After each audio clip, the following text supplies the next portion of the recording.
Électrochoc, le podcast des électrons libres.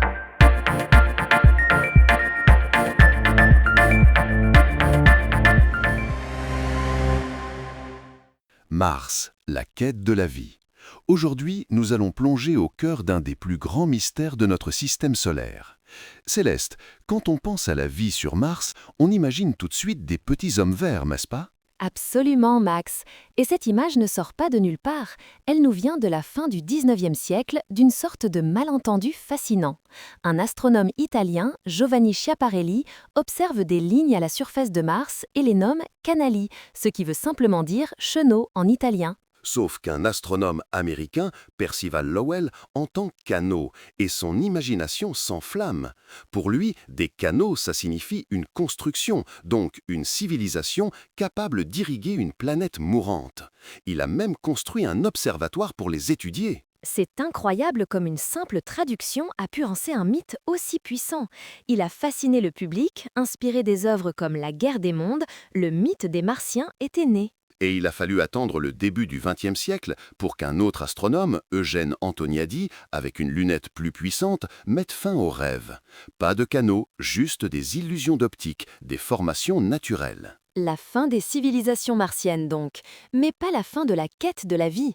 L'idée a juste changé d'échelle. On a arrêté de chercher des ingénieurs et on a commencé à chercher des microbes. Exactement. Et pour ça, il faut des ingrédients de base. Le premier, le plus essentiel, c'est l'eau liquide. C'est le solvant universel de la vie telle que nous la connaissons. Et sur ce point, Mars avait tout pour plaire au départ. Oui, elle est dans ce qu'on appelle la zone habitable du Soleil. Ni trop près, où l'eau s'évaporerait, ni trop loin, où elle gèlerait. Juste à la bonne distance, comme la Terre. C'est notre plus proche voisine à cocher cette case. Et trouver ne serait-ce qu'une bactérie fossilisée là-bas, ce serait une révolution. Pense-y une seconde. Si la vie est apparue indépendamment sur deux planètes voisines, ça voudrait dire que ce n'est pas un miracle. Ça voudrait dire que l'univers doit littéralement grouiller de vie. Ce serait vertigineux, mais les scientifiques ont vite fait face à un problème de taille, au sens propre du terme. Dans les années 60, la sonde Mariner 4 nous envoie les premières photos de près et une mesure terrible. La pression atmosphérique. Elle est extrêmement faible, tellement faible qu'elle se situe juste en dessous de ce qu'on appelle le point triple de l'eau. Expliquons ça simplement. En dessous de cette pression, l'eau liquide ne peut pas exister. La glace, quand elle chauffe, se transforme directement en vapeur. C'est ce qu'on appelle la sublimation, pas d'étape liquide. Le coup pété tombe. Pas d'eau liquide à la surface de Mars aujourd'hui. Le rêve semble s'effondrer.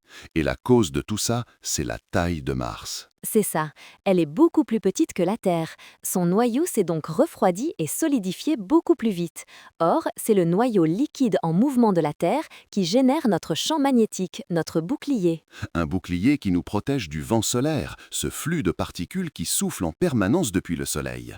Mars, n'ayant plus ce bouclier, a vu son atmosphère être balayée, érodée pendant des milliards d'années. L'histoire aurait pu être si différente si elle avait été un peu plus massive. Mais alors, est-ce que tout est perdu? Est-ce que la quête s'arrête là? Pas du tout. Et c'est là que ça devient passionnant. On a trouvé dans les roches martiennes les traces d'un ancien champ magnétique. Ce qui veut dire que dans sa jeunesse, il y a environ 4 milliards d'années, Mars avait ce fameux bouclier. Et donc, elle avait aussi une atmosphère bien plus épaisse, assez épaisse pour que la pression soit suffisante et que de l'eau liquide coule à sa surface. Les images des rovers nous le confirment. On voit des deltas de rivières asséchées, des lits de lacs, des roches formées par l'eau. Mars a connu une période de près de 800 millions d'années où les conditions étaient potentiellement idéales pour l'émergence de la vie. La question est-ce que ça a été suffisant? La vie a-t-elle eu le temps d'apparaître avant que la planète ne devienne le désert gelé que l'on connaît? C'est précisément la mission du rover Persévérance. Il ne cherche pas la vie actuelle, mais des traces de vie passée, des biosignatures. Et il explore l'endroit parfait pour ça, le cratère Jezero, qui était un immense lac rempli de sédiments. Et il semble bien qu'il ait trouvé quelque chose de très intrigant.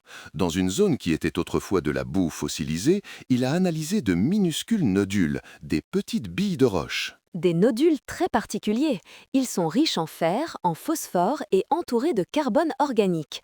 Alors, du carbone organique, on peut en trouver qui n'a rien à voir avec la vie, mais la composition minérale de ces nodules, avec de la vivianite et de la grégite, est très spéciale. Sur Terre, on sait que ce genre de nodule peut se former par des processus purement géologiques, mais dans des conditions très spécifiques et difficiles à imaginer dans ce contexte martien. En revanche, il existe une autre explication, bien plus simple et élégante, l'action de micro-organismes.